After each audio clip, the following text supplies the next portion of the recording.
احنا طلعنا بنعمل كارثه كأمهات. محتاجه اقول لكم تفسير علمي عرفته عن ارتباط السعاده بالفلوس عندنا، وان الموضوع ده ما طلعش عشان لما بنكبر في احتياجات معينه ومش قادرين نجيبها، طلع حرفيا بيحصل من وانت عندك 3 سنين. اولا ان دماغنا البشريه بتربط الامان من اول سنين في حياتنا، فمامتك بحسن نيه طبيعي وزي اي ام وزي انا دلوقتي اللي ما بعمله مع عيالي، لما بربط المكافاه وتقدير انجاز بلعبه غاليه بحاجه جديده هجيبها، ده بيعمل ربط عصبيه ليك تعرف ان القيمه في الماده. تاني حاجه وطلعت الجمله الشهيره اللي انا عايشه عليها حرفيا، جمله حبيبي لو خلصت طبقك هجيب لك كذا اللي كان نفسك فيه. ده بنسميه في علم النفس conditional worth او الاستحقاق المشروط. لما بنكبر بقى الحاجه اللي نفسنا فيها دي بتبقى عربيه، بتبقى ساعه براند معين، احنا مش بنشتري الحاجه عشان فلوسها، بنشتريها عشان زي ما تقول احنا كنا بناخد الحاجه دي فكان بيبقى في نظره رضا من مامتنا احنا محتاجينها، تتربط معانا بالحاجات الغاليه اللي بنجيبها. طب وانا دلوقتي مش عايزه اطلع عيالي ماديين، بقى المفروض مني اعمل ايه؟ اولا فصل المكافاه عن الماده، يعني مش لازم لو ذاكرت النهارده هروح اجيب لك كذا، ليها دايما او اربطيها دايما بانشطه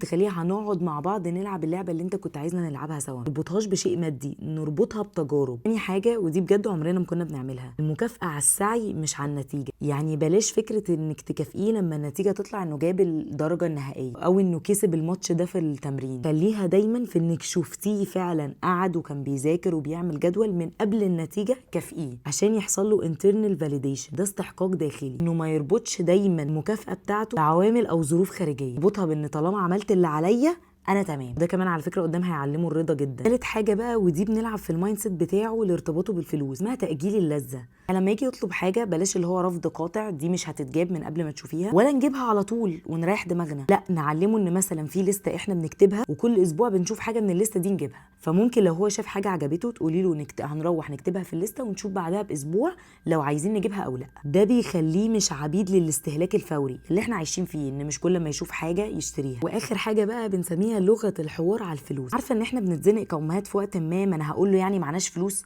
ولا اجيبها له ازاي، وفي بصراحه للاسف امهات بتوصل لمرحله او لسن معين انت خلاص بقيت كبير، احنا معناش فلوس دلوقتي لده. خليها دايما في صيغه تخطيط مش صيغه ان احنا معناش، لان ده للاسف بيولد حرمان، خليه عبيد للفلوس اكتر لما يكبر. لكن لو خليتيها انه معلش احنا الفلوس اللي معانا دلوقتي مخططين نعمل بيها 1 2 3، فمش هنعرف مثلا نجيب اللعبه اللي انت عايزها او مش هتعرف تطلع الرحله اللي انت عايزها، ده بيخلي في المايند سيت بتاعه ان احنا بنخطط لكن مش محرومين. واخر حاجه احب اقولها لك للاسف ومحتاجين ان احنا نبطلها، صدقيني ولادنا بيسمعوا بعينيهم مش بودانهم، ايا كان الكلام اللي انت هتقوليه ممكن ما يخشش دماغهم، بس انت بقى بتعملي ايه؟ لو انت كل ما تزعلي تنزلي تاخدي لك قرشين وتفرتكيهم شوبينج في المول، تلاقيني ولادك هيطلعوا كوبي اند بيست بالظبط، مش هتعرفي تغيري المايند سيت بتاعتهم اتجاه الفلوس. حاولي انت تنفذي ده الاول مع نفسك، هم لوحدهم هتلاقيه اتعودوا عليه.